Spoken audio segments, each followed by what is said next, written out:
इस जीव के लिए इस जगत में उद्धार करने वाला महाराज गुरु ही है।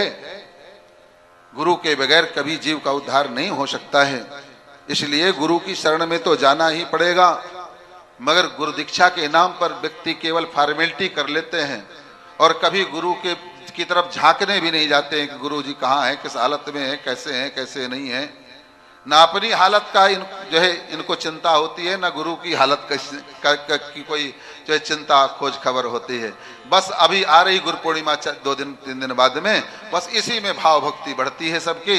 साल में एक बार गए, गुरु जी के दर्शन किए, ले जाकर के कुछ दक्षिणा दे दी, कुछ जो है फल मिठाई और जो है कपड़े अपने ले जाकर के दे दिए, बस हो गई गुरु दीक्षा। और गुरु जो है शिष्य का कर्तव्य, ऐसे में कैसे कल्याण होगा। गुरु शिष्य का जो रिश्ता होता है फॉर्मेलिटी का नहीं होता है। जब दीक्षा आप ले लो, समय समय पर गुरु से जो है मार्गदर्शन पूछो है।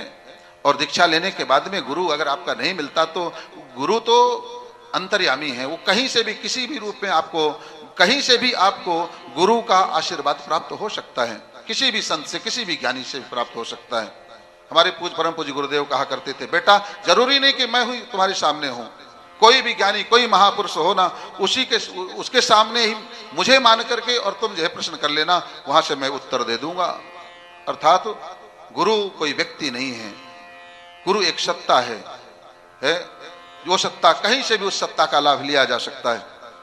तो गुरु बिना उद्धार नहीं है। ये चौपाई बड़ी सुंदर है। गुरु ग्रह गए पढ़न रघुराई, अल्पकाल विद्या सब पाई। अपने बच्चों को बोला करिए कि ये इस चौपाई को कंठस्थ कर लें। जो ये बच्चा रोज चौपाई को बोल करके अगर गायत्री मंत्र और इस चौपाई को बोल ले तो उसकी मेमोरी बड़ी शार्प हो जाएगी, तेज बुद्धि का होगा। वो जो पढ़ेगा वह सब याद होगा है। मगर पढ़ना पड़ेगा। हम ये नहीं कहेंगे कि ये चौपाई बस याद कर ले। जैसे कि बहुत इस समय पर टोना टोटका चल रहा है।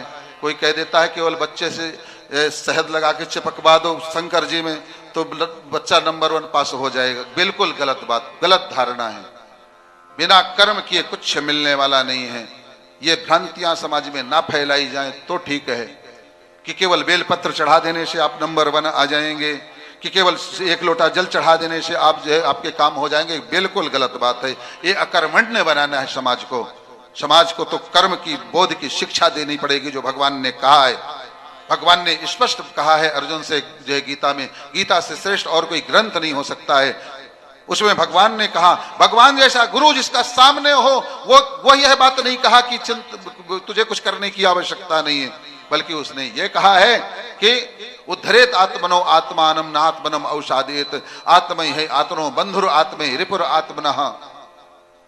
हे अर्जुन, तुम्हें अपने हर व्यक्ति को अपना उद्धार अपने द्वारा ही करना पड़ेगा। कोई भी किसी का उद्धार करने वाला नहीं है। ठीक है, अगरबत्ती लगाइए, लोट जल चढ़ाइए, हम मना इसकी नहीं करते कि शिव जी को जल मत चढ़ाइए, अवश्य चढ़ाइए। यहां से आपको जो पावर मिलेगा, शक्ति मिलेगी, शिव की जो भक्ति मिलेगी। मगर आप पढ़ाई ना करें और कह दें कि जो है केवल बेलपत्र चढ़ा देने चिपका देने से है भगवान प्रसन्न हो जाएंगे। कैसी बात करते हैं ये, उल्टी बातें हैं सब ये, है ना। इसलिए वो बच्चे से कहा करें कि इस बेटा इस चौपाई को याद कर लो, गुरु ग्रह गए पढ़न रघुराई, अल्पकाल विद्या सब पाई। और गायत्री मंत्र का जो है 1 बार 3 बार 5 बार 24 बार अगर कर ले तो इससे अच्छी बात क्या हो सकती है। इसके बाद बढ़िया ब्रह्म मुहूर्त में बैठ जाए बच्चा पढ़ने के लिए, फिर देखिए कि बच्चा जो है कितना उसका तीव्र बुद्धि होती है और कैसे आगे बढ़ता हुआ चला जाता है।